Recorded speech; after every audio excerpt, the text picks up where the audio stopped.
এই মানুষগুলি বলতে লাগলো, মালিক অন্যায় করছি, অপরাধ করছি, নিজের মাথায় নিজে কোরাল মারছি গো আল্লাহ। কত এলাট আমাদেরকে করছেন, কত সতর্ক বাণী দিলেন, এরপরও আমাদের টনক লড়লো না। আল্লাহ আমরা গুনাহ করতে করতে করতে করতে দিলটারে পাথর বানাইছি, আপনার গজব যে আসবে এটার আমরা তোয়াক্কা করি না। মাবুদ আপনার নবীরা কত বুঝানি আমরারে বুঝাইলো। ইউনূস আমাদের দারে দারে দারে দারে ঘরে ঘরে বারবার আসছে, আমরা তারে উল্টা মারধর করছি। হায়রে যেই জাতি তার পয়গম্বরের উপরে হাত তুলে সেই জাতি তো ধ্বংস হবে। কান্নার রোল পানে বলে, মালিক বুঝতে পারি নাই, অন্যায় করছি, অপরাধ করছি। আজকে আপনার নবী নাই, যদি নবী থাকতো দৌড়াইয়া তার পায়ে পড়ে মাপ চাইতাম, আপনি মালিকের উপরে ঈমান আনতাম। যেহেতু আপনার নবী নাই, তাই আমরা নিজেরা নিজেরা আপনার কালেমা পড়ে ঈমান আনলাম, আপনি এক দ্বিতীয় বিশ্বাস করলাম। আপনার নবী ইউনূসের উপরে কালেমা পড়লাম, আল্লাহ আমরা ঈমান আনছি, আপনি এক দ্বিতীয়, আপনার কোনো শরীক নেই, আপনার কোনো ইলাহ নেই। সবাই কালেমা পড়ে ঈমান আনছে রে।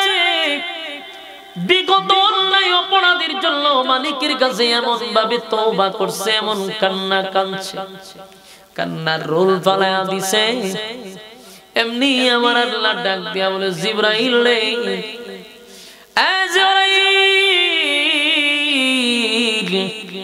আমার গজব তো নাফরমানের জন্য ছিল, আমার গজব নাফরমানের জন্য ছিল, আমার গজব কোন মুমিনের জন্য ছিল না।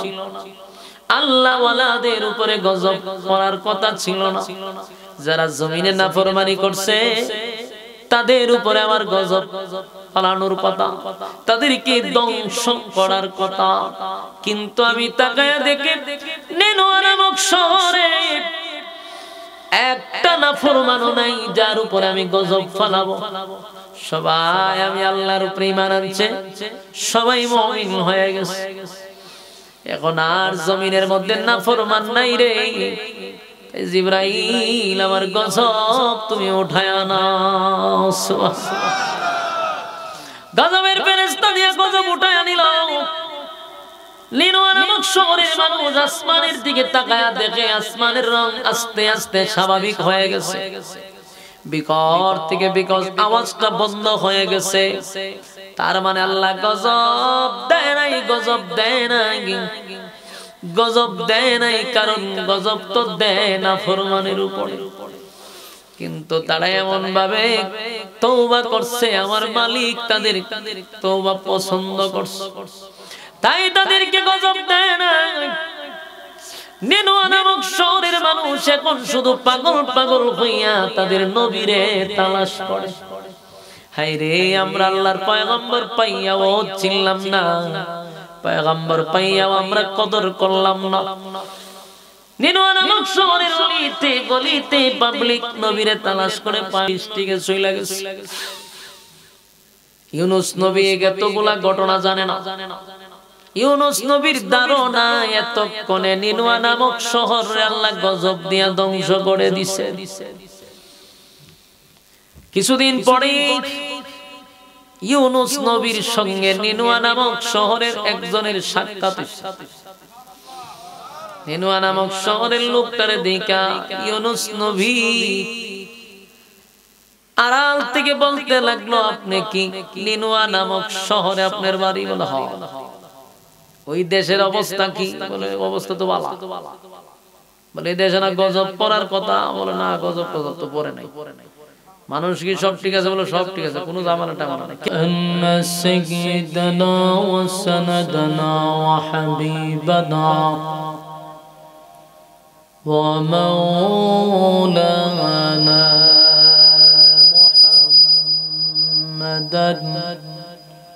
عبد الله ورسوله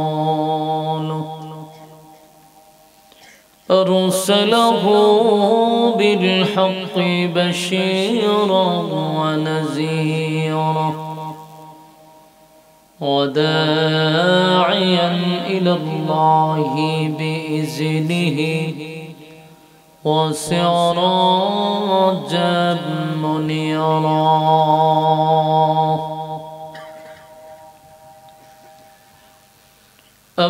أما بعد فأعوذ بالله من الشيطان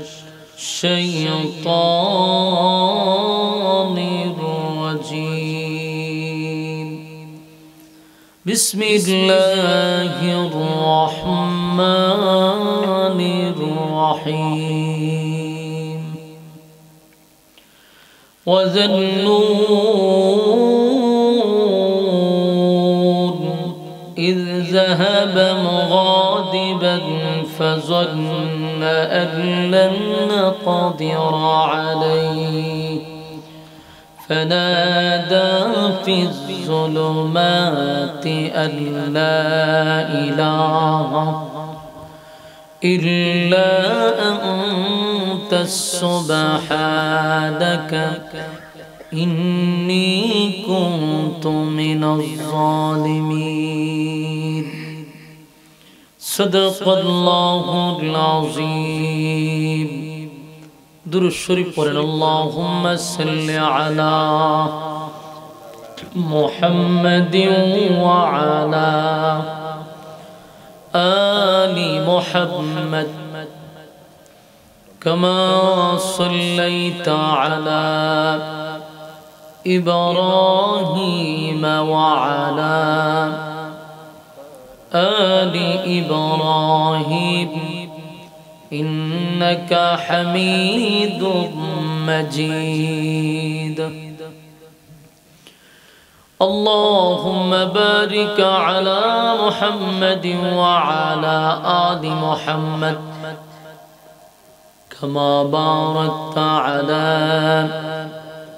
إبراهيم وعلى آل إبراهيم إنك حميد مجيد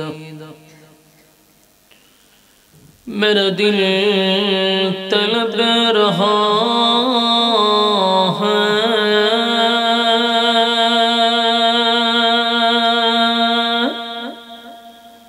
मेरे जले रहा है सीना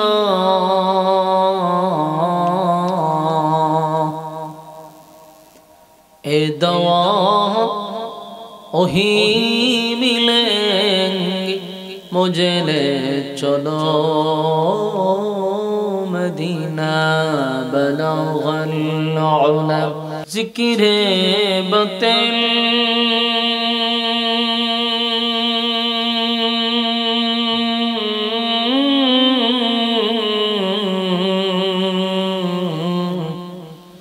को हटा दे दिल से रब जिक्र में तेरे लगा दे रोज शाबला কথা নিজেরও গোছালো লাগে মন চায় না কথা বলার আগ্রহ তৈরি হয় না এজন্য আপনারা আওয়াজ দিয়ে আগ্রহ বাড়ায় দিন কথা কি বুঝতেছে এটাই অন্য কোনো উদ্দেশ্য না সম্মানিত সুধী তো সমস্ত নবী রাসূলগণ একত্ববাদী খোদার দাওয়াত দিতে গিয়ে তাওহীদের দাওয়াত দিতে গিয়ে মায়ের খাইছে রক্তাক্ত হইছে লাঞ্ছিত হইছে অপমানিত কোন নবী বাদ নাই যে মায়ের খাইছে না কিন্তু দুইজন নবী বাদ আশ্চর্যের ব্যাপার না এই লক্ষ লক্ষ নবীদের মধ্যে দুইজন নবী মায়ের খান নাই এদেরকে কেউ টাচও করে নাই গালিও দেয় নাই সুবহানাল্লাহ এই দুইজন নবীকে প্রথম নাম্বার হলো হযরত আদম আলাইহিস সালাতু ওয়াস সালাম উনি আল্লাহর দাওয়াত দিতে গিয়া মার খাইছেন। মারতো কে আমারে বলেন? উনি প্রথম মানুষ। মারতো কে? কোনছে কে মারবে ওনারে? মানুষ আসেনি, উনিই তো মানুষ। এই একজন প্রথম খালি মানুষ। এজন্য উনি আল্লাহর দ্বীনের দাওয়াত দিতে গিয়া মার খাইছেন। আরেকজন নবী হলো হযরত সুলাইমান আলাইহিস সালাতু ওয়াস সালাম। উনি মায়ের খাইলো না কেন? ওনার যুগে তো মানুষ ছিল। মায়ের খান নাই তার এক নাম্বার কারণ হলো উনি ছিলেন বাদশা। বলুন উনি কি ছিলেন? বাদশা ছিলেন। বাদশাও সাধারণ কোনো বাদশা না। পৃথিবীতে আল্লাহ এত বড় রাজত্ব, এত বড় বাদশাহী এর আগেও দেয় নাই। সুলাইমান নবীর আগে কাউরে দেয় না এত বড় বাদশাহী। সুলাইমান নবীর পরে কিয়ামত পর্যন্ত এত বড় বাদশাহী আর রাজত্ব আল্লাহ কাউরে দিবে না। এখন সুবহানাল্লাহ কইতে পারেন? এখানে আসেনি সুবহানাল্লাহ? থাকলে কইবে, না থাকলে কইতে হবে। দেখেন সুলাইমান নবীর আল্লাহ কত বড় বাদশাহী দিছে যে আল্লাহ নিজে বলতেছে এত বড় বাদশাহী এর আগেও কাউরে দেই না, এর পরেও দিব না। তাহলে সুলাইমান নবীর রাজত্ব গেছে অন্তত 4-5 হাজার বছর আগে। এই হাজার হাজার বছর আগে আল্লাহ ওনার এত বড় রাজত্ব দিছিল, আর হাজার হাজার বছর পরেও ওনার মতো এত বড় রাজত্ব আর কাউরে দেয় নাই এবং দিবেও না। সুবহানাল্লাহ। আপনারা মনে করতেছেন আমেরিকার যে ডোনাল্ড ট্রাম্প যে বর্তমানে আছে, এই ট্রাম্প বিশাল বড় রাজত্ব পাইছে? না না, আল্লাহ এত বড় রাজত্ব আগেও দেয় নাই, কিয়ামত পর্যন্ত দিবে না। এখন বুঝজানেন সুলাইমান নবীর কত বড় রাজত্ব দিয়েছে। সুবহানাল্লাহ। এক নাম্বার হলো সুলাইমান নবী গোটা পৃথিবীর বাদশা ছিল। গোটা পৃথিবীর বাদশা একজন, আসমানের নিচে যত জায়গা আছে গোটা পৃথিবীর রাজত্ব উনি করতেন। এক নাম্বার। দুই নাম্বার হলো সুলাইমান নবীর যে বাহিনী ছিল, এখনকার ডোনাল্ড ট্রাম্প বলেন আর এই আপনার এই কিতাব হয় বাইডেন বলেন, অথবা রাশিয়ার যে পুতিন সবচেয়ে বড় পাওয়ারফুল ব্যক্তি আছে, চীনের বলেন, এরার তো বাহিনী মানুষই না, কোনো রোবট আছে? সব ওইল বাহিনী। এতে আপনার নৌ বাহিনী একটা বাহিনী আছে, বিমান বাহিনী একটা বাহিনী আছে, সেনা বাহিনী বলেন, যে কোনো বাহিনী বলেন, গুড়া তো মানুষ, মানুষ দিয়ে তো বিভিন্ন বাহিনী বানায়। কিন্তু সুলাইমান নবীর বাহিনী দিল 3 জাত। একটা হইল জিন্নাত, ওনার বাহিনী ছিল। জিনও ওনার বাহিনী আছে, সমস্ত জিনেরা ওনার কথা শুনতো। 5000 বছর আগে গোটা পৃথিবী ভ্রমণ করলে কি পরিমাণ যানবাহনের দরকার, কত উন্নত মানের বিমান দরকার। যত বড় উন্নত মানের বিমানেও গোটা পৃথিবী ঘুরা ঘুরা দেখায় এই বিমান থাকবো নি। তাহলে সুলাইমান নবীর আল্লাহ হাজার হাজার বছর আগে আল্লাহর কুদরতে একটা বিমান দিছিল। সেই বিমানের কোনো তেলও লাগতো না, পেট্রোলও লাগতো না, অকটেনও লাগতো না, পানিও লাগতো না। এই বিমানের বর্ণনা দেওয়ার আগে শুনেন, বর্তমান পৃথিবী হলো সবচেয়ে উন্নতের যুগ। উন্নতের দিক দিয়ে অনেক আগায় গেছে। এই উন্নত যুগে পৃথিবীর ইতিহাসে এখনো এত বড় বিমান তৈরি করতে পারে নাই যে একসাথে 10,000 অথবা 15,000 যাত্রী বহন করে। এত বড় বিমান পৃথিবীতে এখনো আবিষ্কার হয় নাই। আমার কথা কি অবাস্তব? এই যে আপনারা পাশে কর্নেল সাহেব বসা, আমার থেকে তো উনি অভিজ্ঞ বেশি, এই ব্যাপারে তো উনি বিশেষজ্ঞ। বলুন 15,000 10,000 যাত্রী বহন করে একসাথে কোন বিমান পৃথিবীতে এখনো সৃষ্টি হয়েছে? তাহলে মাত্র 10,000 যাত্রী বহন করার মতো ক্ষমতা পৃথিবীর এখনো বিমান বানানো হয় নাই। আর সুলাইমান নবীর হাজার হাজার বছর আগে যে বিমানটা দিছিল আল্লাহ, সেটার মধ্যে 1 লক্ষের উপরে যাত্রী বহন করত। আপনারা বলেন উন্নত যুগ, আরো 5,000 বছর পরে যদিও যান, তাও তো সুলাইমান নবী 10,000 বছর আগেই মনে করেন যে এর থেকে উন্নত জিনিস সারা পৃথিবী ঘুরে বসে রয়েছে। আপনারা উন্নয়নের উন্নতর ওয়াজনে আমাদেরকে লাভ আছে? লাভ নাই। এরপরে উনি তেল ছাড়া, পেট্রোল ছাড়া গাড়িটা চালাইছে। উনার এটার মধ্যে 1 লক্ষের উপরে যাত্রী বহন করত, এবং ওইটা ল্যান্ড করার জন্য নির্দিষ্ট কোনো বিমানবন্দর ছিল না। এখন তো আপনি যত উন্নত মানের বিমানই হোক, এটা ল্যান্ড করতে গেলে নির্দিষ্ট একটা এয়ারপোর্টের দরকার, ঠিক না? কিন্তু উনি যখন যেখানে মনে চাইতো সেখানেই ল্যান্ড করতেন। সুবহানাল্লাহ। কারণ এটা চলতো বাতাসে, এটা চলতো কিসে? বাতাস তো ওনার কথা শুনতো, বাতাস সেটা বলতো আমি অমুক জায়গায় যাবো, বাতাস উড়াই নিয়ে যেত। সুলাইমান নবীর আরো পাওয়ারের কথা যদি শুনেন, ওনার বউ ছিল সর্বনিম্ন 300 জন। আপনারা সুবহানাল্লাহর আওয়াজে বোঝা যায় এটা কোনো ব্যাপার না। এটা কি ব্যাপার না মনে হয়? আপনারা যদি দুইটা বিয়ে করতে পারেন, দুইটাই তো করতে পারেন, দুইটা করে ঘরে ঢুকতে পারবেন না, কিয়ামত শুরু হয়ে যাবে। ইসরাফিলে দেখবেন বাঁশি বাজাই দিছে, আপনি বলবেন যে এটা তো ইসরাফিলে বাজাইবার কথা, এটা গরো বাজানি শুরু হয়ে গেছে। তাহলে এই জায়গার মধ্যে সুলাইমান নবীর বউ ছিল 300। চিন্তা করেন আল্লাহ ওনার পাওয়ারটা কি পরিমাণ দিছে। এক একজন বউর সাথে যদি একবার দেখা সাক্ষাৎ করে, বালা মন্দ জিজ্ঞাসা করে, তাহলে 300 দিন লাগবে লাস্টের তার কাছে যাইতে। ঠিক নেই? খালি 300 বউ ছিল না, 700 বান্দি ছিল, বান্দি দাসী। সুবহানাল্লাহ। 700 দাসী, 300 বউ সুলাইমান নবী। এত বড় বাদশা উনি। এই পুরা ফ্যামিলি নিয়ে বিমানও থাকতো। এই 700 দাসী এবং 300 বউয়ের আলাদা আলাদা কক্ষ ছিল, রুম ছিল আলাদা আলাদা বিমানের ভিতরে। চিন্তা করেন এই বিমানটা কতটুকু এরিয়া নিয়ে, কত জায়গা নিয়ে এই বিমান। তো সুলাইমান আলাইহিস সালাতু ওয়াস এর মধ্যে লড়াইছেন কেন? দললেন কেন? আপনার ভালো লাগতেছে না আপনি? কেন মাস্টার বাড়ালেন কেন? অনর্থক এগুলা বৈশা লাড়াছাড়া করে।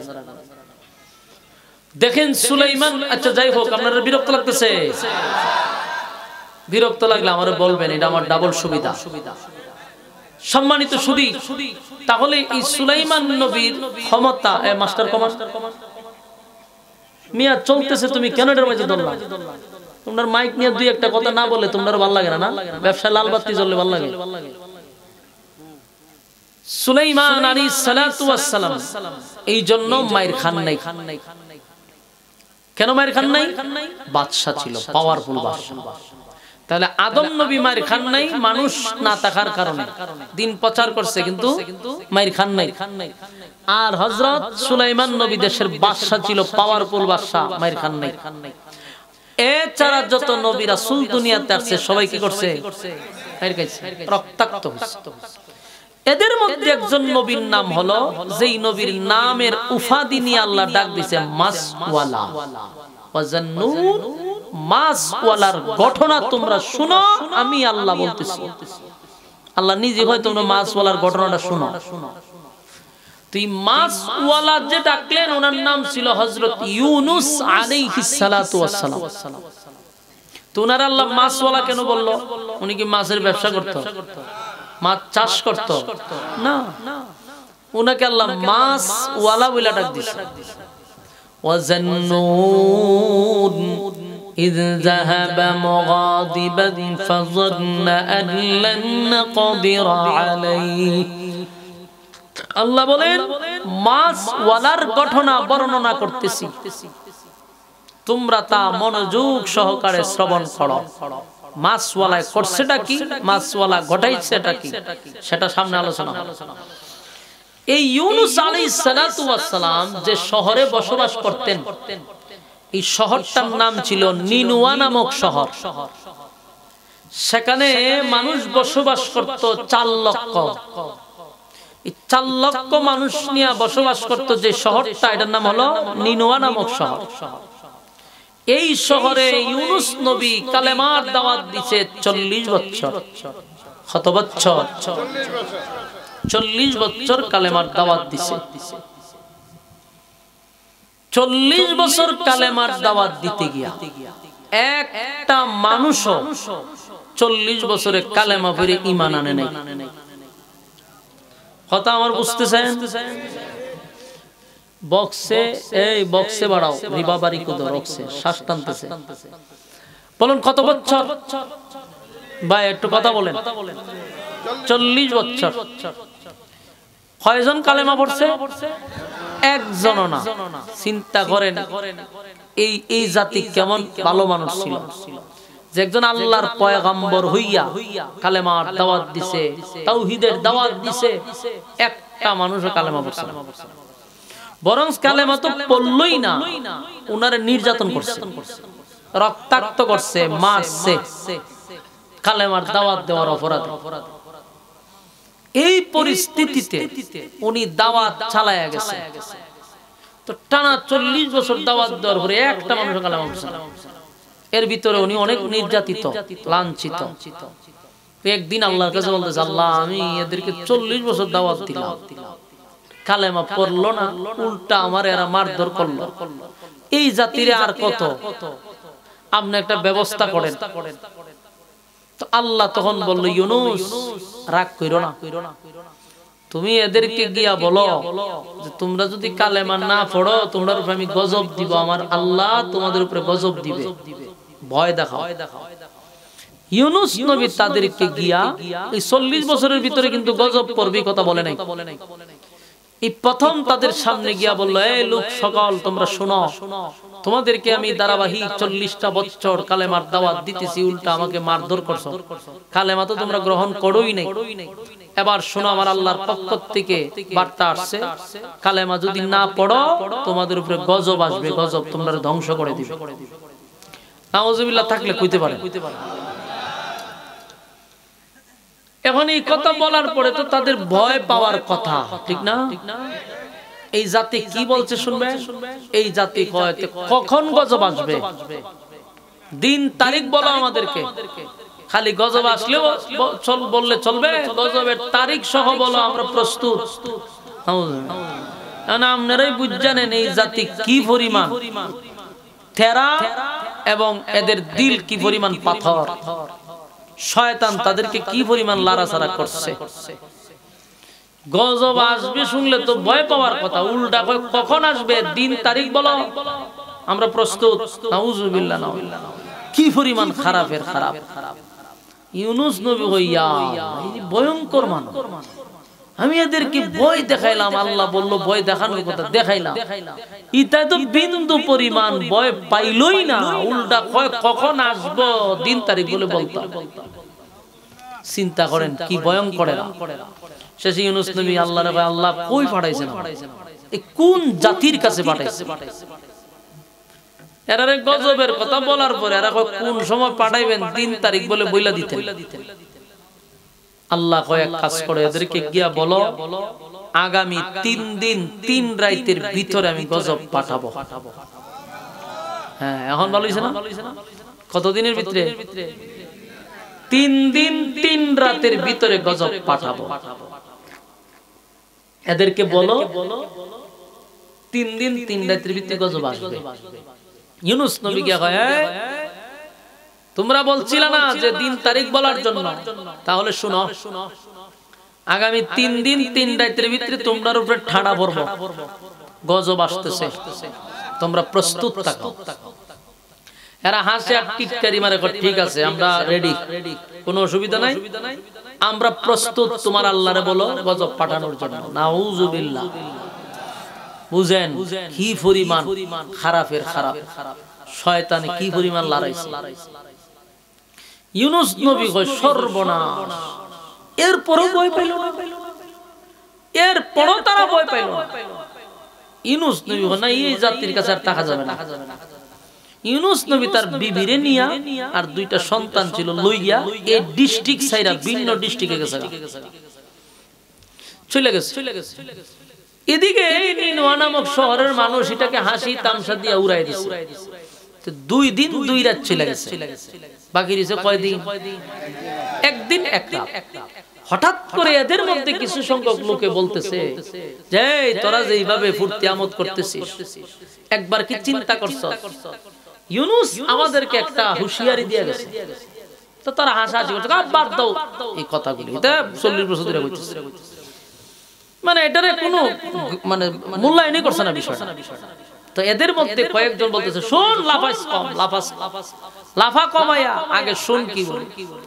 40 বছরের ভিতরে একদিন ইউনূস আমাদেরকে বলে নাই গজব আসবে, কিন্তু এখন সে আমাদেরকে বলছে গজব আসবে। আমরা তার কাছে দিন তারিখ চাইছি, সে দিন তারিখ বলে দিছে। এখন তোরা যেভাবে লাফাইতেছ, মনে কর ধরে নে যদি আইসা পড়ে, তারা বলতেছে মনে কর আমরা ইউনূস নবীর কথা কিছু সময়ের জন্য বিশ্বাস করলাম, যদি গজব আইসা পড়ে তখন আমাদের করণীয় কি? এরা কয় হয় এটা তো কথা সত্য, যদি আইসা পড়ে কথা হলে কি করবি? তো একজন দাঁড়ায় বলো, শোনো আমি কিছু কিতাবাদি পড়ছি, আসমানি কিতাব কিছু পড়ছি, আমি অন্যান্য নবীদের জীবনী পড়ছি, তো আমি একটা বিষয় জানি, যদি গজব আসে এটা ডিপেন্ড করবে ইউনূসের উপর। ইউনূস যদি এলাকার ভিতরে বর্তমানে থাকে তাহলে 100% গজব আসবে না। ইউনূস যদি এলাকায় না থাকে 100% গজব আসবে নিশ্চিত থাক। এর কথা শুই না তখন তাড়াতাড়ি যা, ইউনূস কোথায় আছে দেখ। এরা চতুর্দিকে সিরুনি অভিযান দেওয়া শুরু করছে, চতুর্দিক দিয়া খোঁজাখুঁজি করছে, গ্রামে গঞ্জে শহরে বন্দরে সব জায়গায়, ইউনূস রে আর পায় না। এখন এদের লোক কয় তাহলে অপেক্ষা করো গজব আসবে, কারণ আমি অন্যান্য নবীদের জীবনী পড়ছি, যখন যেই জায়গায় গজব আসে নবীরা এই স্থানে থাকে না, তাহলে নবীরা যেহেতু স্থানে নাই গজব আসবে, তোমরা অপেক্ষা করো। এদের ভিতরে এতক্ষণে একটা মোসর দিছে, এতক্ষণে এদের টনক লড়ছে, হইতে পারে ইউনূস যেহেতু নাই তাহলে গজব আসতে পারে। ইউনূস নবী গেছে, যখন সময় শেষ, 2-3 দিন 3 রাত শেষ, সকাল থেকেই তারা তাকায়া দেখে আকাশের রং পরিবর্তন হয়ে গেছে, আকাশটা এত কালো হইছে, ভয়ানক কালো, আর একটা আওয়াজ আসতেছে বিকট। সময় যায়, আওয়াজ বিকট থেকে বিকট হওয়া শুরু হয়েছে। নিনুয়া নামক শহরের মানুষ কিন্তু গজব দেখা ফেলাইছে। বলুন গজব দেখা, কি বিরক্ত হইতেছে? গজব দেখা ফেলাইছে। দেশের মানুষ কয় সর্বনাশ, ইউনূসের কথাই তো সত্য। এই দেখ আকাশের রং পরিবর্তন, আওয়াজ শুরু হইছে। পুরা দেশের মানুষ এতক্ষণে গিয়ে বুঝতে পারছে ইউনূস আল্লাহর পয়গম্বর ছিল। আমরা তাকে 40টা বছর নির্যাতন করলাম, মারধর করলাম, কত কিছু করলাম, কোনোদিন প্রতিবাদ করে নাই, আমাদেরকে হুঁশিয়ারি করলো, আমরা মানলাম না, দিন তারিখ ঠিক করে দিল, তাও মানলাম না। এখন আমাদেরকে কে বাঁচাবে? কে আমাদেরকে এখন বাঁচাবে? আমরা নিজেরার ধ্বংস নিজেরাই ডেকে আনছি। কান্না শুরু করছে। ওয়াজান্নুন إذ ذهب مغاضبا فظن أن لن نقدر عليه فنادى في الظلمات أن لا إله إلا أنت سبحانك إني كنت من الظالمين। আল্লাহ রাব্বুল আলামিন বলেন ওয়াজান্নুন, মাসওয়ালার ঘটনা শোনো, মাসওয়ালার ঘটনা, মাসওয়ালার ঘটনা শোনো। আল্লাহ রাব্বুল আলামিন বলেন আকাশটা যখন কালো হয়ে গেল, বিকট থেকে বিকট আওয়াজ যখন শুরু হয়ে গেল, নিনুয়া নামক শহরের মানুষ বুঝতে পারছে গজব তাইসা পড়ছে। এখন আমাদেরকে কে বাঁচাবে? কে আমাদের পাশে এখন দাঁড়াবে? বুঝতে পারলাম না। ইউনূস আমাদের শুভাকাঙ্ক্ষী ছিল, আমাদের কল্যাণের জন্য সে কাজ করছে, আমাদেরকে বাঁচানোর জন্য কাজ করছে, তারে গুরুত্ব দিলাম না।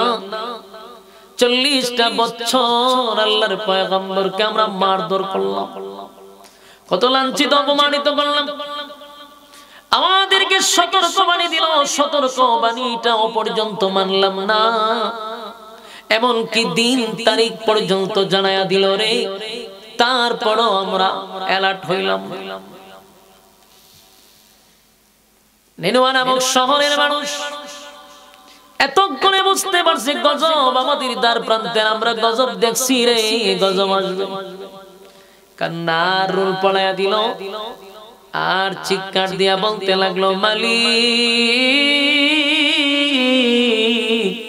বুঝতে পারি নাই আপনার পয়গম্বরকে ওরা চিনতে পারি নাই। এখন যদি ইউনুস থাকতো, ইউনুস যদি থাকতো, আমরা দৌড়াইয়া তার কাছে যাইতাম, তার পায়ে ধরে মাফ চাইতাম, তার হাতে কালেমা পড়ে ঈমান আনতাম। কিন্তু মালিক আপনার পয়গম্বর এরিয়ার ভিতরে নেই। আমরা তারে তল্ল তল্ল করে তালাশ করলাম, কোথাও পাইলাম না গো। আপনার ইউনুস রে পাইলাম না। আল্লাহ এখন এই গজব আমাদের উপরে আসবে। নেনোয়া নামক শহরের মানুষ কান্না শুরু করে দিল, পাগল পাগল হয়ে গেছে, কি করলাম কি করলাম, নিজের মাথায় নিজে কুড়াল মারলাম। কি ভয়ঙ্কর একটা পরিস্থিতিতে নেনোয়া নামক শহরের মানুষ পাগল হয়ে গেছে। হায় রে, এখন আমাদেরকে কে রক্ষা করবে? এই মুসিবতের সময় কে আমাদের পাশে দাঁড়াবে? যত সময় যায় গজব তত কাছে আসা শুরু হয়েছে। বিকট থেকে বিকট শব্দ শুরু হয়ে গেছে রে। একজন দাঁড়ায়া বলে, শোনো, ইউনুস তো নাই, ইউনুস রে তালাশ করেও কোনো লাভ নাই। ইউনুস যে জায়গায় গজব আসবে সেই জায়গায় ইউনুস থাকবে না, এটা নবীদের সিস্টেম। এখন যদি আমরা ইউনুসকে তালাশ করি, ইউনুসের আশায় আমরা বসে থাকি, এর ভিতরে গজব আইসা আমরা রে শেষ করে দিবে। তাই আমরা নিজেরাই যতটুকু পারি ইউনুসের রবের কাছে আমরা কৃতকর্মের জন্য মাফ চেয়ে নেই। সুবহানাল্লাহ। নেনোয়া নামক শহরের মানুষ নিজের ভুল বুঝতে পাইরা নিজেরাই আল্লাহর কুদরতি পায়ে সেজদায় পড়ে গেছে। সেজদায় পড়িয়া এই লোক ইউনুস নবীর চিনে নাই। হ্যাঁ, সব ঘটনা ইউনুস নবী শোনার পরে কালেমা যে দেশের মানুষ পড়ছে এই কথা তো আর ইউনুস নবী জানে না। হ্যাঁ, ওই কথা কইছে, এখন দেশ ঠিক আছে, জনগণ ঠিক আছে, ফালতু কথা কই নাম যাই। হ্যাঁ, ইউনুস নবীর চিনে নাই। ইউনুস নবী পরিচয় দেয় নাই, কারণ ইউনুস নবী ভয় আছে, তাই পলাই আইছি, জানে না তুই দেশের মানুষ তো কালেমা পড়ছে। এখন ইউনুস নবী চিন্তা করলো, যেই জাতির আমি 40 বছর দাওয়াত দিলাম, কত বছর? 40 বছর আমি দাওয়াত দিলাম, কালেমার দাওয়াত দিতে গিয়ে আমি রক্তাক্ত হইলাম। এতটা রক্তাক্ত আমি ইউনুসরে করছে, মারধর করছে, কালেমা পড়ে নাই। তাদেরকে আমি গজব আসবে এই কথা বলার পরেও তারা ভয় পায় না। দিন তারিখ আমি তাদেরকে বইলা দিলাম, এত তারিখে গজব আসবে, এই কথা বলে আমি চলে আসলাম, কিন্তু গজব তো আইলো না। নেনোয়া নামক শহরের কিছু হইল না। এখন আমি ইউনুস যদি নেনোয়া নামক শহরের ভিতরে ঢুকি, ওই মানুষ আমারে বাইরিয়া মাইরা লাইব। ইউনুস নবীর ধারণা গেলে মাইরি লাইব আমারে, কারণ হইল আমি তো আর গজব আইবই কথা বইলাইছি, আর এটা যে খারাপ, আমি গেলে কব গজব আইলো না কেরে, এই অপরাধ আমার বাইরিয়া মাইরা লাইব। ইউনুস নবী ভয় পাইছে যে সর্বনাশ, যে খারাপের খারাপ। ইউনুস নবী তো আর জানে না যে এটা ভালোই গেছে। ইউনুস নবী কইছে, না, এই শহরে আমি আর যাব না। কথা বুঝতেছেন? এই শহরে যাব না, এই শহরে আমি আর যাব না।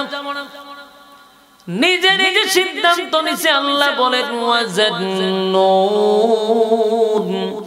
إذ ذهب مغاضبا فظن أن لن نقدر عليه। আল্লাহ রাব্বুল আলামিন বলেন, মাছওয়ালার ঘটনা শোনো, মাছওয়ালার ঘটনা শোনো। মাছওয়ালার ঘটনা বর্ণনা করতেছি। মাছওয়ালা নিজের ব্যক্তিগত সিদ্ধান্তে রাগান্বিত হইয়া দেশ ছাইরা বিদেশ যাওয়ার সিদ্ধান্ত নিছে। এই মাছওয়ালার সিদ্ধান্ত হলো, যেই দেশে নবীরে তারা নির্যাতন করে, এই দেশে আমি আর যাব না। আমি দেশ ছাইরা বিদেশ চলে যাব। এখন কি সিদ্ধান্ত নিছে? আপনার কি মনোযোগ আছে? মনোযোগ না থাকলে আলোচনা বুঝবেন না। আপনারা মনে করেন না যে গিচ্ছা শুরু করছি, আপনারা কি মনে হয় এটা গিচ্ছা? এটা গিচ্ছা মনে হলে আপনার ঈমান চলে যাবে, কারণ এটা ডাইরেক্টলি আয়াত থেকে সরাসরি ইউনূস নবীর ঘটনা। এটা কোনো বাপের গিচ্ছাও না, দাদার গিচ্ছাও না, ফিরেরও না, ল্যাংটারও না, জড়ারও না, ডাইরেক্ট কোরআনের ইউনূস নবীর ঘটনা বলতেছি। গিচ্ছা মনে হলে ঈমান যাবে। এইজন্য মনোযোগ দিয়ে শুনেন, এটা ফরমালিন মুক্ত ঘটনা, যেটা আপনি নিঃসন্দেহে শুনতে পারেন যে এটার মধ্যে কোনো ভেজাল নাই। বাবার গিচ্ছা, দাদার গিচ্ছার কত শুনতেন, কাল্পনিক গল্প, জড়া ল্যাংটার গিচ্ছার কত শুনতেন। এগুলা শুই না ঈমানও ধ্বংস, আর ছায়ের বোঝার কোনো ফায়দা নাই। গিচ্ছা কোরআনে বহু আছে, হাজার হাজার গিচ্ছা কোরআন আছে। কোরআন থেকে গিচ্ছা বলেন তাহলে অথেন্টিক মানুষ যেগুলা জানা দরকার। ফরমালিন কেন শুনবেন? আপনারা কি বিরক্ত হইতেছেন? বিরক্ত হইলে আমার একটু জানায়েন, আমারও সুবিধা হইব আস্তে আস্তে। ইউনূস আলাইহিস সালাতু ওয়াস সালাম সিদ্ধান্ত নিছে নিজে নিজে। এই জায়গাটা মনোযোগ দিয়ে শুনুন। নিজে নিজে সিদ্ধান্ত নিছে আমি দেশ ছেড়ে বিদেশ যাব। এই সিদ্ধান্ত কিন্তু আসমান থেকে আসে নাই। ওয়াজান্নুন, মাছওয়ালার ঘটনা তোমরা শোনো। মাছওয়ালা নিজে নিজে সিদ্ধান্ত নিছে গো, আমি আল্লাহর পক্ষ থেকে কোনো মেসেজ তার কাছে আসে নাই। নিজে নিজে সিদ্ধান্ত নিছে আমি দেশ ছাইরা বিদেশ যাব, দেশ ছাইরা আমি বিদেশ চলে যাব। আল্লাহর পক্ষ থেকে এখন পর্যন্ত কি আসে নাই? কোনো বার্তা আসে নাই। আর নবী রাসূলগণের নিয়ম হইল আল্লাহর পক্ষ থেকে তাদের কাছে বার্তা আসবে। এজন্য আল্লাহ বলেন ওয়াজান্নুন, তোমরা মাছওয়ালার ঘটনা মনোযোগ দিয়ে শোনো, স্মরণ করো। সে যখন রাগান্বিত হয় এবং রাগান্বিত হইয়া সে যখন চলে যেতে চায়, আল্লাহ এই কথাগুলি ডাইরেক্ট বলছে। ওয়াজান্নুন, মাছওয়ালার ঘটনা শোনো। ইদ যাহাবা মুগাদিবান ফাযান্না আল্লান নাকদির আলাইহি, এই মাছওয়ালা রাগান্বিত হইয়া চলে যাওয়ার সিদ্ধান্ত নিছে দেশ ছাইরা বিদেশ। আর এই সিদ্ধান্তটা একক ব্যক্তিগত ইউনূস নবীর সিদ্ধান্ত, আমি আল্লাহ না। ইউনূস নবী করছে কি, ওনারে দুই ছেলে আর ওনার বিবি, দুই তিনজনের লইয়া উনি দেশ ছাইরা বিদেশ যাওয়ার জন্য পুরা প্ল্যান করছে। তো বিদেশ যাওয়ার জন্য রাস্তা দিয়ে রওনা দিছে। কিন্তু উনি যে আল্লাহর সিদ্ধান্তের অপেক্ষা করলো না, আল্লাহ কি ওনারও ছেড়ে দিব? নবীদের কোনো গুনাহ নাই, তারা কি নিষ্পাপ। কোন নবীদেরকে দিয়ে আল্লাহ গুনাহ করার নাই। উনি যে সিদ্ধান্ত নিছে এটা গুনাহ না, এটা আল্লাহর কাছে পছন্দনীয় না। পছন্দ একটা, গুনার একটা। কথা বুঝতে চাই? এখন মনে করেন একটা বিষয়, যেমন আপনারা পোস্টার করছেন, একটা एग्जांपल পোস্টার করছেন, কিন্তু আমি যদি ওই পোস্টারটা আমার পছন্দ হয় নাই, এটা কি আমার গুনাহ হইছে? এটা পছন্দ হয় না এক জিনিস, আর গুনাহ আরেক জিনিস। ইউনূস নবীর সিদ্ধান্তটা আল্লাহর কাছে পছন্দ হইছে, কিন্তু ইউনূস নবী কোনো গুনাহ করে না, কারণ এরা যে জাতি, আর ইউনূস নবী তো জানে না যে তারা কালেমা পড়ছে। ইউনূস নবী জানতো সব আল্লাহ লয়ে গেছে, তো ইউনূস নবী যাইতো। কারণ ইউনূস নবী 40 বছর টানা মার গেছে, আর এটা গজব ভয় পায় না। গজব রে আর কোন সময় আসবে। ইউনূস নবী চিন্তা করছে এদেরকে যে আমি এতগুলা জিনিস বললাম, এমনি দাওয়াত দিলে গেলে মারতো, আর আমি যখন গজব আসবে বলছি, গজব আসছে না, এখন তো আমার মিথ্যাবাদী বলে মারবো, আর জাগাতি মেরে নেব আমারে। এই কারণে উনি সিদ্ধান্ত নিয়েছে যে 40 বছরে যেহেতু কালেমা পড়ছে না, এই জাতির দাওয়াত দেওয়ার দরকার নেই, অন্য জায়গায় দাওয়াত দিব, এই জায়গার মানুষরা দাওয়াত দেওয়ার দরকার নেই, আমি দেশ ছেড়ে বিদেশ চলে যাব। স্ত্রী দুই ছেলের লইয়া রওনা দিছে, সাগরের পাড়ে গেছে, যেখানে ট্রলার আসে, ট্রলার বড় জাহাজ দিয়া নদী সাগর ফাইরিয়ে আরেক দেশে গিয়ে ঢুকে। তো রাস্তা দিয়ে যখন রওনা দিছে, রাস্তার মধ্যে কিছু গুন্ডা বাহিনী আয়া খারইছে, ঘেরাও করছে। এদের মধ্যে কয়েকজন বলতেছে যে আপনার সন্তান আর আপনি চলে যান, কিন্তু মহিলাটার আমরা হাতে দিয়া দেন। দেন তো এখানে নাউজুবিল্লাহ আসেনি, আছে থাকলে কইবেন আপনার এলাকা যদি না থাকে কইতে কইবেন আর আপনারা কোন সময় কোন কেউ মারা গেলে নাউজুবিল্লাহ কি কেউ মারা গেলে কও আমি তো জানি না কারণ টাঙ্গাইলের মানুষ কোন সময় নাউজুবিল্লাহ কয় তোমার জানা দরকার চিন্তা করেন ওই লোকগুলা এসে বলে এই মহিলাটারে দিয়া দেন বাকি আপনি চলে যান চিন্তা করেন আল্লাহর পয়গম্বরের বউ সাধারণ কথা নবীর বউ নবীর বিবির আটকায় দিছে যে আটকাইছে হইলো ওই এলাকার সবচেয়ে বড় লুচ্চা কোম্পানির সদস্য এই যে রাস্তা দিয়া কোনো মহিলা গেলে মাইয়াবান গেলে আটকায় দেয় এটা তার স্বভাব ইপটিজিং করে আটকায় দেয় এই মহিলাদেরকে নিয়ে এরাইকা দেয় এরকম তার ব্যাপারে কথা বলার সাহস কারণে সে এলাকার সবচেয়ে বড় ভয়ঙ্কর এক নেতা তার গুন্ডা পান্ডারা আইসা ইউনুস নবীরে ঘেরাও করছে এখন এদের সাথে ইউনুস নবী কোনোভাবেই পেরে ওঠা সম্ভব না এর মধ্যে ইউনুস নবীর বিবি বলতেছে যে স্বামী আপনি 2 সন্তান নিয়ে চলে যান আমারে আল্লাহর জিম্মায় আপনি রেখে যান সুবহানাল্লাহ আমারে আল্লাহর জিম্মায় আপনি রেখে চলে যান ইউনুস নবী চিন্তা করলো আমি এখানে থাকলে সময় নষ্ট হবে আর নিনুয়া নামক শহরের মানুষ যদি খবর পায় তে আমারে আর আমার বউ আমার সন্তান এমনি মেরে লিখবে সুতরাং বউ যেহেতু ওই আল্লাহর জিম্মায় রেখে যেতাম আল্লাহর জিম্মায় রাইখা 2 সন্তান নিয়ে ইউনুস নবী চলে গেছে আর এই গুন্ডা ভান্ডারা নবীর বিবিরে নিয়ে চলে গেছে ইউনুস নবীর প্রথম দাফে আল্লাহ পাকড়াও করছে বলুন কি করছে পাকড়াও করছে নি মা কথা দিবেন না পাকড়াও করছে আল্লাহ ধইরা লাইছে উনি ভাবছিল যে আল্লাহ ওনাকে ধরবে না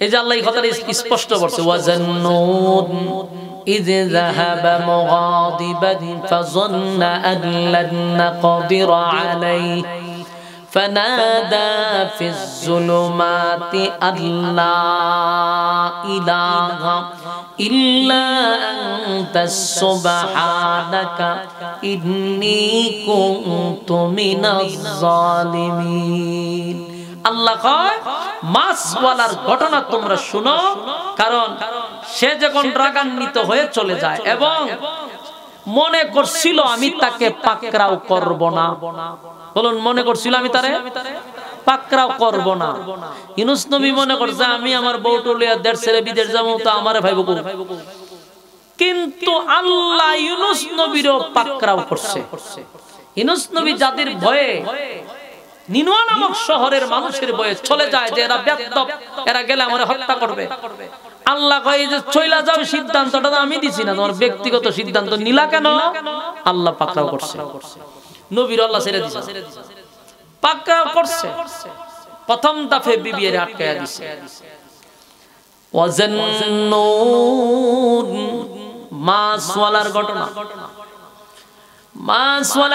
শোনো মাছওয়ালারে মালিক পাকড়াও করছে রে মাছওয়ালারে পাকড়াও করছে ইযা আদিবা ফাযান্না আন লান নাকদির আলাইহি আল্লাহ রাব্বুল আলামিন বলেন মাছওয়ালার ঘটনা তোমরা মনোযোগ দিয়ে শোনো মাছওয়ালা রাগান্বিত হইয়া দেশ ছেড়ে বিদেশ চলে যায় মাছওয়ালায় মনে করছে আমি তারে পাকড়াও করব না কিন্তু আমি আল্লাহ তারে পাকড়াও করছি ধরে লইছে এখন 2 ছেলে লইয়া চলে যাইতেছে গিয়া একটা নদীর সামনে দাঁড়াইছে এখানে যাত্রীবাহী জাহাজ আছে এটার উপরে উঠা উনি বিদেশ চলে যাচ্ছে এখন জাহাজে ওঠার সময় এটা তার এখন উন্নতি এত উন্নত তো না ওই 1000 বছর আগের ঘটনা হাজার বছর আগে কি বুঝেন ওই সময় কি রকম অবস্থা ছিল এটা অর্ধেক পানিতে লাইমে গিয়ে উড়ন লাগতো এরকম জাহাজই আছে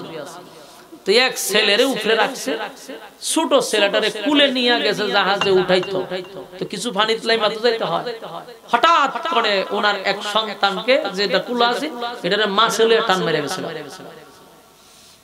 আমার কথা আপনারা বুঝতেছে কিতাব বুঝছেন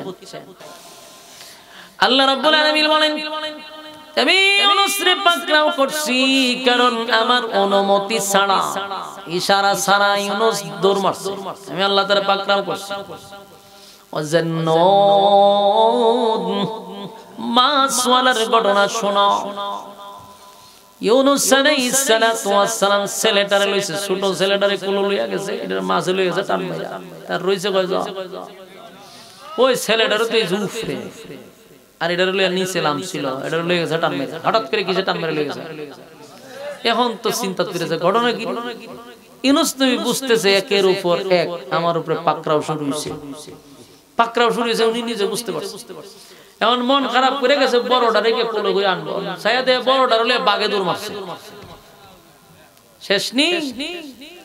প্রথম ধরল বিবিরে, বিবিরে নিয়ে আসতে পারে নাই, ছোট ছেলেটারও নিয়ে গেছে, বড় ছেলেটারও নিয়ে গেছে, পাকড়াও করছে।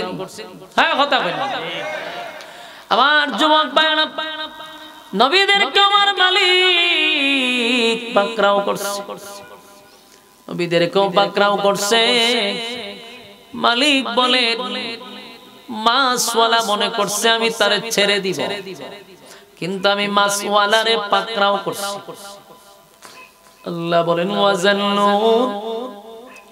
মাছওয়ালার ঘটনা শোনো। মাছওয়ালায় মনে করছে আমি তারে ছেড়ে দিব, কিন্তু আল্লাহ পাকড়াও করছে। দুই ছেলেরে নিয়ে গেছে, বিবিরেও নিয়ে গেছে, উনি এখন একা। ইউনূস আলাইহিস সালাতু ওয়াস সালাম বুঝতে পারছে মালিক আমারে ছেড়ে দিবে না, মালিক আমারে ছেড়ে দিবে না, মালিক আমারে পাকড়াও করছে, মালিক আমারে পাকড়াও করছে। বারাকাতুমুল লাইয়া ইউনূস আলাইহিস সালাতু ওয়াস সালাম জাহাজের ভিতরে গিয়ে উঠছে, একা হয়ে সব শেষ, একা গিয়ে উঠছে জাহাজের ভিতরে। যাত্রীবাহী জাহাজ, গন্তব্য হলো ভিন্ন দেশে। ইউনূস নবী একটা জায়গায় মন খারাপ কইরা বসা আছে। জাহাজ যখন সাগরের উপর দিয়া চলতে লাগলো,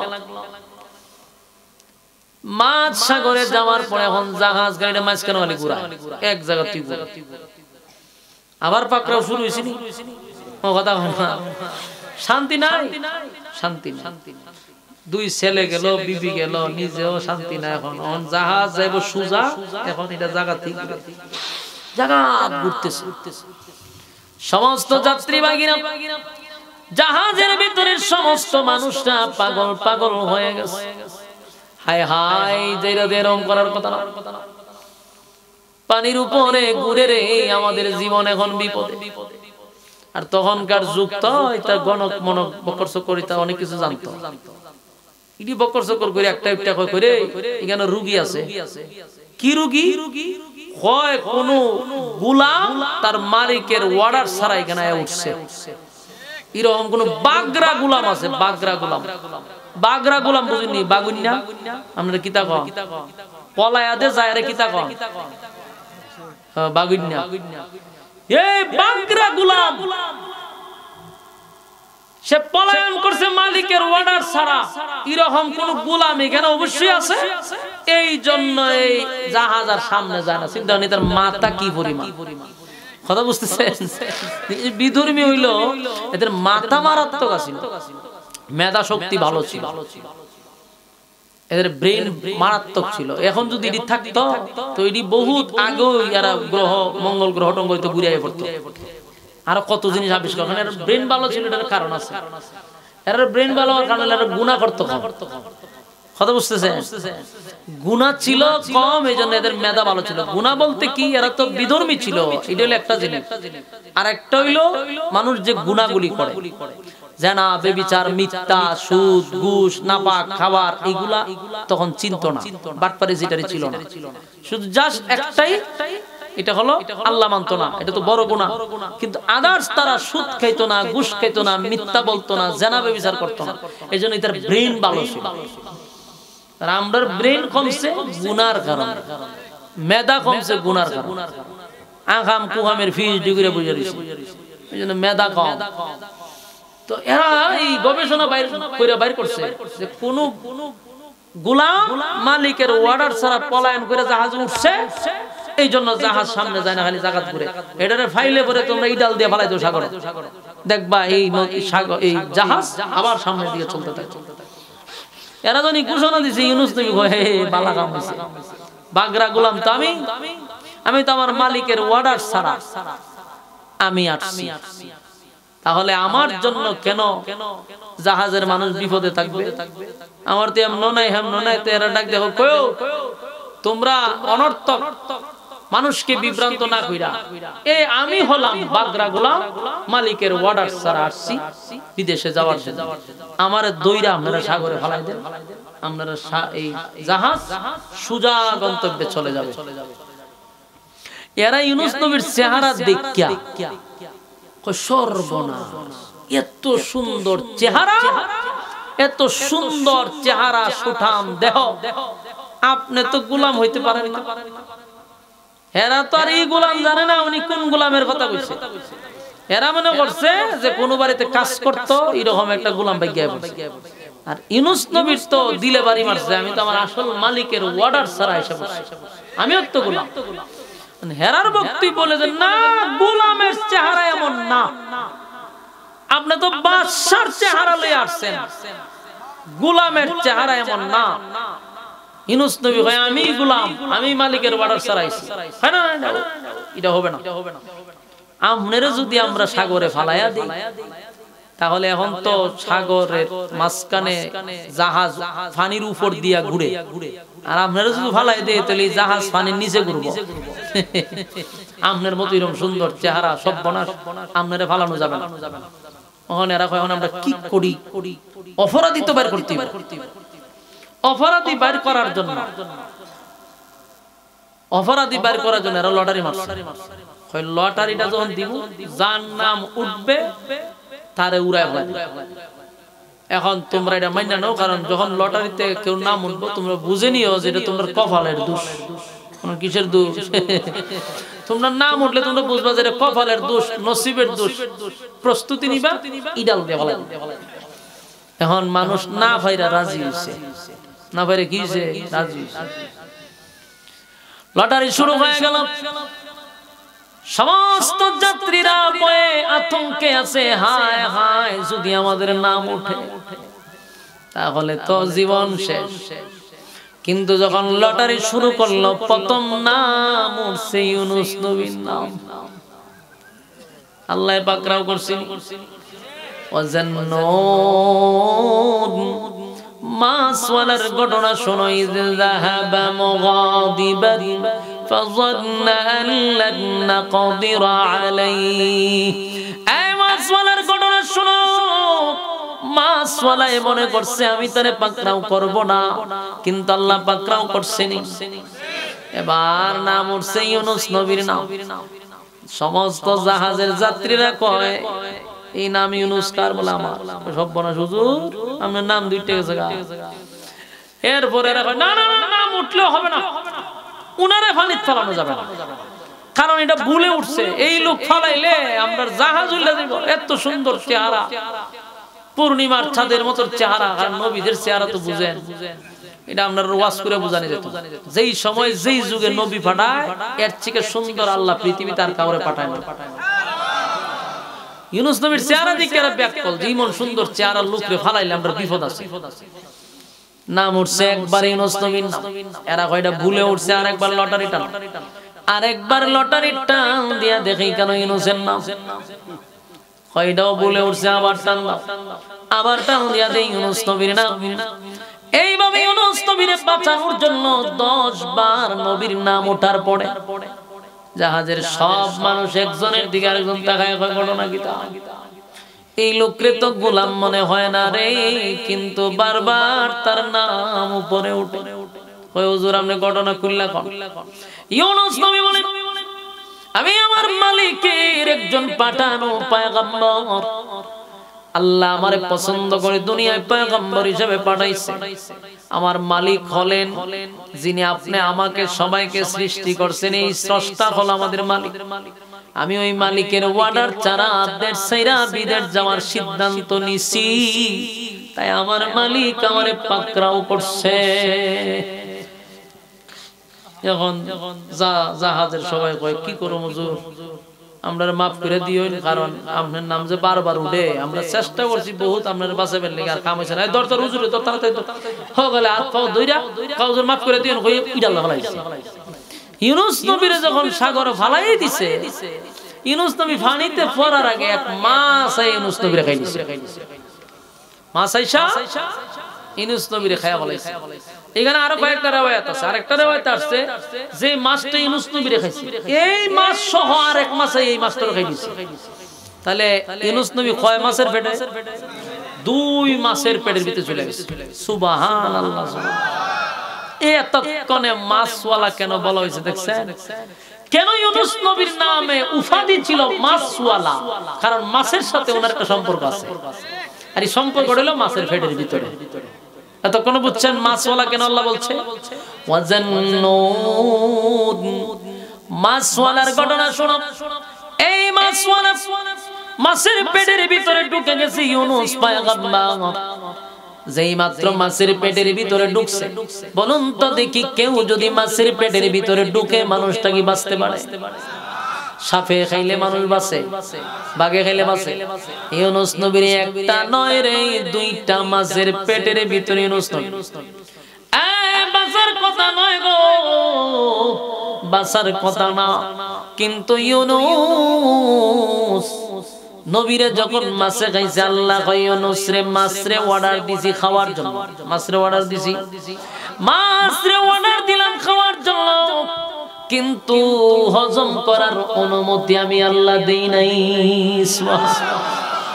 আল্লাহ বলছে মাছরে অর্ডার দিছি তোরে আমি খাওয়ার জন্য, কিন্তু হজম করতে পারবি না। আমার ইউনুসের শরীরে বিন্দু পরিমাণ কোনো টাচ লাগতে পারবে না। ইউনুস নবী মাছের পেটের ভিতরে যাওয়ার পরে বুঝতে পারছে আমার মালিক আমারে পাকড়াও করছে, আমার মালিক আমারে পাকড়াও করছে গো। ইউনুস নবী বিপদে পড়ে গেছে, মুসিবতে পড়ে গেছে। মুসিবতে পইরা ইউনুস নবী তখন বলতে লাগলো লা ইলাহা ইল্লা আনতা সুবহানাকা ইন্নী কুনতু মিনাজ জালিমিন। আল্লাহ রাব্বুল আলামিন বলেন ওয়াজাল্লুন, মাছওয়ালার ঘটনা শুনো।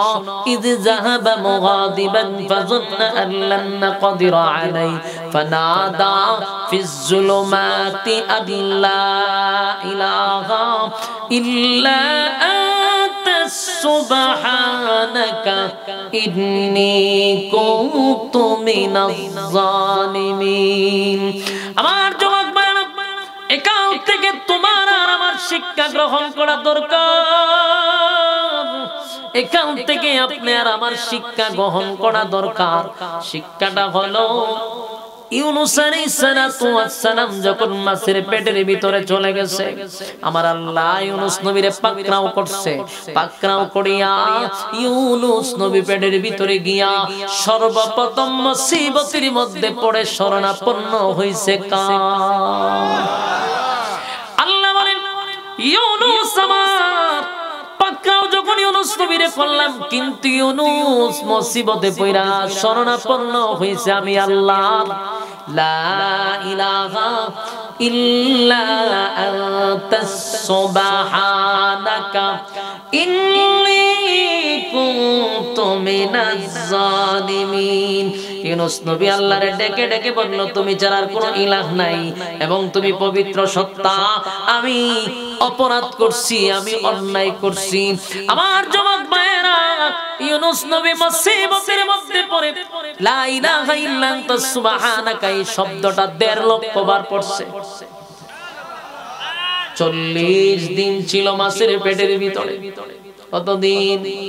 40টা দিন মাছের পেটের ভিতরে তাইকা ইউনুস নবী লা ইলাহা ইল্লা আনতা সুবহানাকা ইন্নী কুনতু মিনাজ জালিমিন।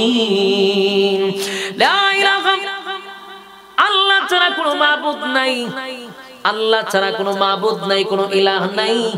আল্লাহর গুণ কীর্তন গাওয়া শুরু করে দিল। আল্লাহ আমি বুঝতে পারছি আপনি পবিত্র আর আমি গুনাহ করছি, আমি অন্যায় করছি আপনার অনুমতি ছাড়া। আপনার অনুমতি ছাড়া, আপনি মালিকের অর্ডার ছাড়া আমি গোলাম যে দেড় বাক্স। এই জন্য আপনি আমারে পাকড়াও করছেন। আপনি পবিত্র আল্লাহ, আমি এই জায়গায় পবিত্র না, কারণ আমি তো আপনার অর্ডার অমান্য করছি। সব শক্তি আপনার আল্লাহ, আপনি ছাড়া কোনো ইলাহ নাই, আপনি সর্বশক্তিমান। আল্লাহ আমি দুর্বল, আল্লাহ আমি নগণ্য, আপনি পবিত্র। একের পর এক ইউনুস নবী আল্লাহর প্রশংসা করতে লাগলো, নিজের ছোট করে দিল, আল্লাহর শরণাপন্ন হয়ে গেল। বলুন এখান থেকে শিকার দরকার আছে। মুসিবতে যখন পড়বেন কার শরণাপন্ন হবেন? আরো জোরে। আর যুবক ভাইরা, মুসিবতের মধ্যে পড়লে শরণাপন্ন হব আল্লাহ, না কোনো বাবা। বাবা হয় না, কোনো বাবার না, কোনো পীরের না, কোনো জড়া লেংটার না, কোনো পীর ফকিরের কাছে চাইব না। চাইব কার কাছে? আল্লাহ ছাড়া কোনো মাবুদ নাই, কোনো ইলাহ নাই। শরণাপন্ন হব আমার মালিকের। আল্লাহ বলেন আমার ইউনুস মুসিবতে পইরা সর্বপ্রথম আমি মালিকের শরণাপন্ন হইছে। একাধারা 40 দিন লা ইলাহা ইল্লা আনতা সুবহানাকা ইন্নী কুনতু মিনাজ জালিমিন। এইভাবে যখন ইউনুস আলাইহিস সালাতু ওয়াস সালাম পড়তে লাগলো গো, আমার আল্লাহ বলেন আমি ইউনুসের ডাক শুনছি। শুধু তাই নয়, ইউনুসের ডাক আমি আল্লাহ শুনছি। শুধু শুনছি এমনটা নয়, আমি আল্লাহ ইউনুস রে কঠিন থেকে কঠিন মুসিবত থেকে আমি আল্লাহ উদ্ধার করছি। আমি ইউনুস রে উদ্ধার করছি। শুধু তাই নয়, এখানে আল্লাহ শেষ অংশটা আমাদের উদ্দেশ্যে ওয়াজ করছে। ওয়াকাযালিকা, এই শব্দটা আমাদের জন্য। ওয়াকাযালিকা নুজিল মুমিনিন। আল্লাহ বলেন আমি ইউনুস নবীর ডাক শুধু শুনছি তাই নয়, ফাস্তাজাবনা লাহু ওয়া নাজ্জাইনাহু মিনাল গাম্মি। আল্লাহ বলেন ওয়াকাযালিকা নুজিল মুমিনিন ফাস্তাজাবনা লাহু ওয়া নাজ্জাইনাহু মিনাল গাম্মি। রব্বে কারীম বলেন ইউনুসকে আমি কঠিন থেকে কঠিন মুসিবত থেকে আমি আল্লাহ তারে উদ্ধার করলাম। সুবহানাল্লাহ। বাড়ি দিয়ে মাছের বেডের ভিতর থেকে কেউ বাঁচে, হয় কথা বলেন না। সাপের বেডের ভিতর থেকে কেউ বাঁচে। একটা মাছ নয় গো, দুইটা মাছের পেটের ভিতর থেকে ইউনুস নবীকে আমার আল্লাহ উদ্ধার করছে। ফাস্তাজাবনা লাহু ওয়া নাজ্জাইনাহু মিনাল গাম্মি ওয়া কাযালিকা নুজিল মুমিনিন। আল্লাহ রাব্বুল আলামিন বলেন কেউ যদি মুসিবতের মধ্যে পড়ে আমি আল্লাহর শরণাপন্ন হয়, আমি আল্লাহ ওয়াদা দিলাম ইউনুস নবীরে যেমন অক্ষত অবস্থায় সুস্থ অবস্থায় আমি আল্লাহ ফিরাইয়া দিছি। পৃথিবীতে যত মুমিন বান্দা বান্দি আছো, তোমরাও যদি মুসিবতে পড়ো আর আমি আল্লাহর শরণাপন্ন হও, ওয়াদা দিলাম ওয়াকাযালিকা নুজিল মুমিনিন, আমিও তোমাদেরকে উদ্ধার করব। সুবহানাল্লাহ। আমার যুবক ভাইরা, যুবক ভাইরা, ইউনুস আলাইহিস সালাতু ওয়াস সালাম কে আমার আল্লাহ মাছের পেটের ভিতর থেকে উদ্ধার করছে। মাছের পেটের মধ্যে এত বেদনা সৃষ্টি করছে, এত বেদনা সৃষ্টি করছে। মাছটা সাগরের তলে 40 দিন ছিল, বিমানের মতো দৌড়াইছে, সাগরের কোন কিনারায় দৌড়াইছে, তলদেশে দৌড়াইছে, ইউনুস নবীরে বিমানের মতো ভ্রমণ করাইছে। এটা এত দূরে গেছিল, যখন বেদনা সৃষ্টি করে দিয়েছে, মাছ এত দ্রুত গতিতে সাগরের ভিতরে দৌড়াইতে দৌড়াইতে ইউনুস নবী যেখানে আয়েশা মাছের পেটের ভিতরে ঢুকছিল, এই জায়গা ক্রস করে নদীর পারে গিয়ে ইউনুস নবীরে উগলাইয়া জমিনে ছেড়ে দিছে।